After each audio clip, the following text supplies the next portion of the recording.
So after we have we add the data analysis into our Excel file. So the next step is how can we construct the frequency distribution and the histogram. So after you download the data from D2L, the Lab 2 Excel, and you should have this spreadsheet.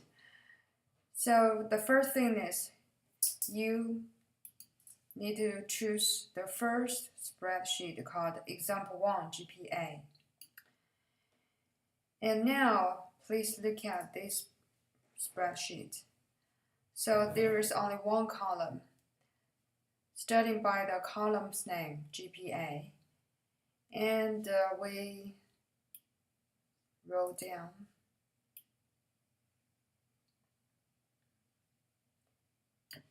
And we found the last data is in A121, which means we have 120 data. So how can we construct the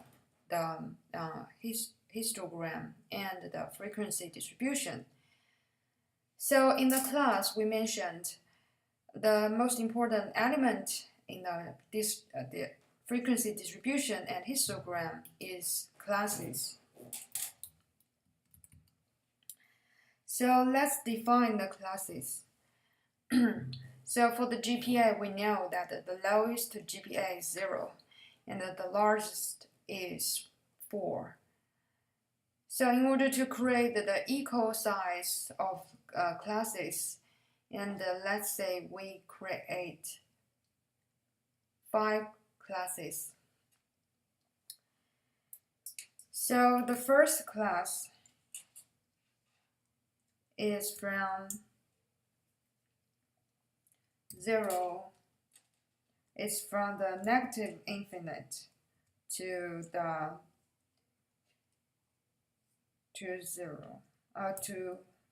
1, including the upper bound 1. And the second class is from 1, so the second class does not include 1 to 2. So we have the upper bound 2. The third class starting from 2, but does not include 2 to 3, including the upper bound. And the fourth class is from 3 to 4, include 4. So the last class is from 4 to above.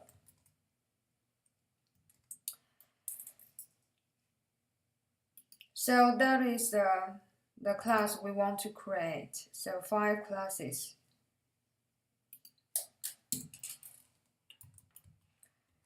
So the first class will include the below 1 until 1. And the second class include 1 from 1 to 2, but does not include 1. So obviously, in this way, we define the class. All of the class will have the upper bound. So by the default setting, the class in Excel, they will only consider one situation, that is, each class only include the upper bound but not the lower bound. So how can we let the Excel to recognize the class? The thing is, you just write down your upper bound. So the upper bound for the first class is 1, second class is 2, third class is 3, the fourth class is 4, and we cannot write down the upper bound for the last class, so we just leave it blank.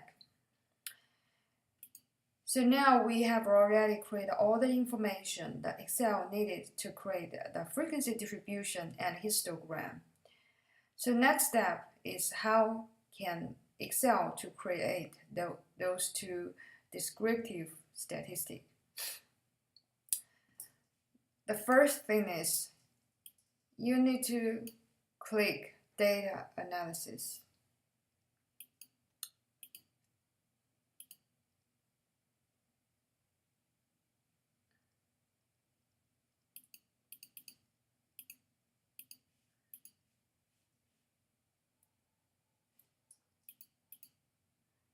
So after you click the Data Analysis, there is a window showing up.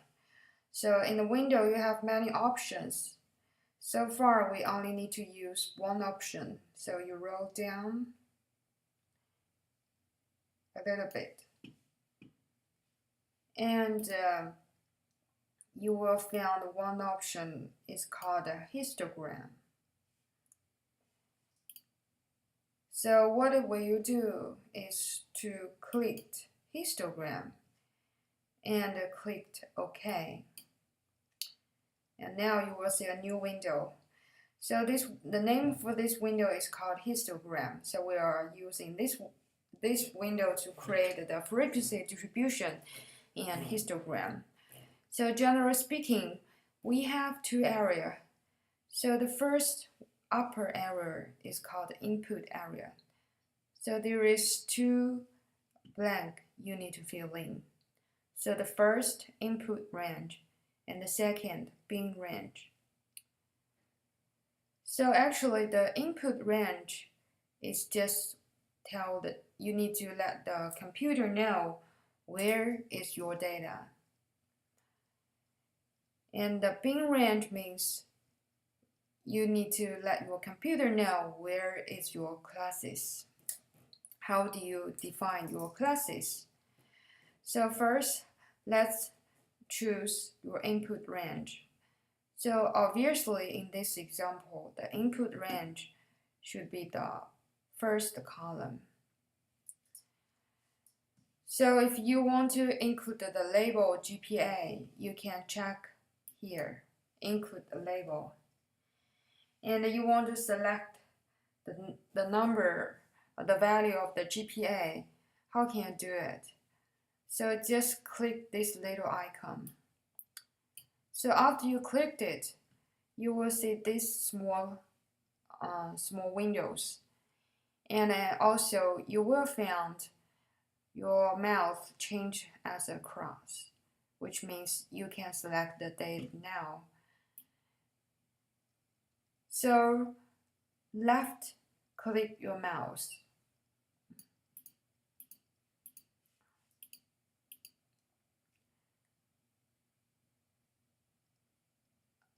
So we can use either way. So the first we can use, so for the input data is from A1 cell to A1 to 1 cell. So after you choosing this and click this icon again, so you've already set up your input range.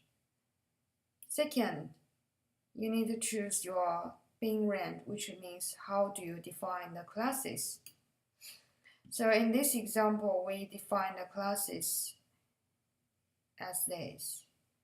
So instead of choosing this part of the value, we just choose the upper bound list here.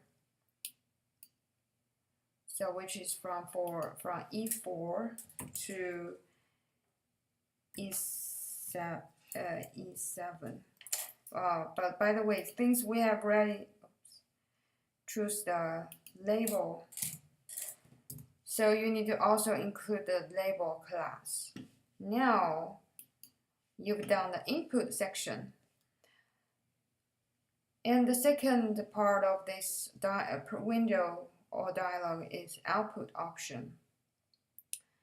The first thing is you can choose to put your result into a new worksheet or new workbook or just some part in this worksheet. So I prefer to create a new worksheet, so I will call it Dr. Jiang example 1.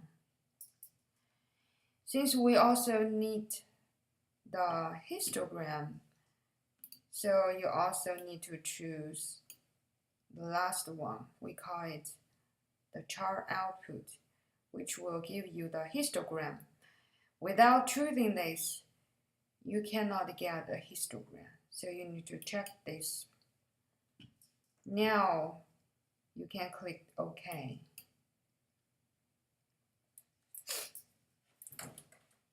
After you click OK, you should realize in your Excel file you have one more spreadsheet called Dr. Jiang X1 because when I choose the output places, I said create a new worksheet, name it as Dr. Jiang Exit. So that is that page. So first, you should notice here, this is our class, our frequency distribution. So we have only one observation belonging to the first class, 6 observations belong to the second class, 45 observations belong to the third class, 68 observations belong to the fourth class, and the none belongs to the last class. So obviously most students got the GPA between 3 to 4. So this is our frequency distribution. And now please look at our histogram here. So based on what I was teaching in the class, you will find this histogram is not correct. So the right histogram shouldn't have the gap between each rectangle. So you need to modify the graph a little bit. So how can you close the gap? The way you can close the gap is first choose one or all of the rectangle. So after you choose them, double click them. So now you will see a new window called Format Data Point. And the first tab is called Series Options. So you click that one. So you can see in this part, the first section is called Series Options. You don't need to worry about that part. But if you look at the second part, it's called Gap Width.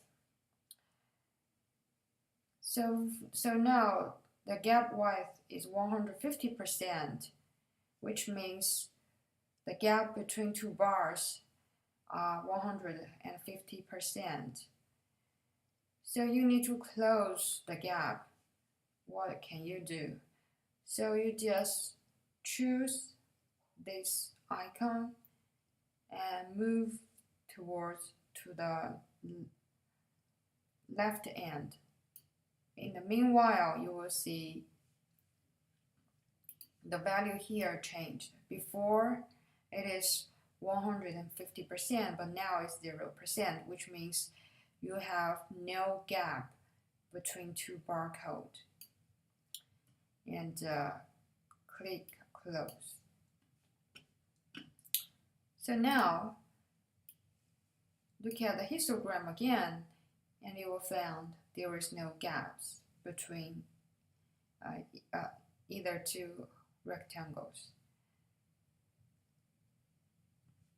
So now you've done the first exercise to create the frequency distribution and draw the histogram.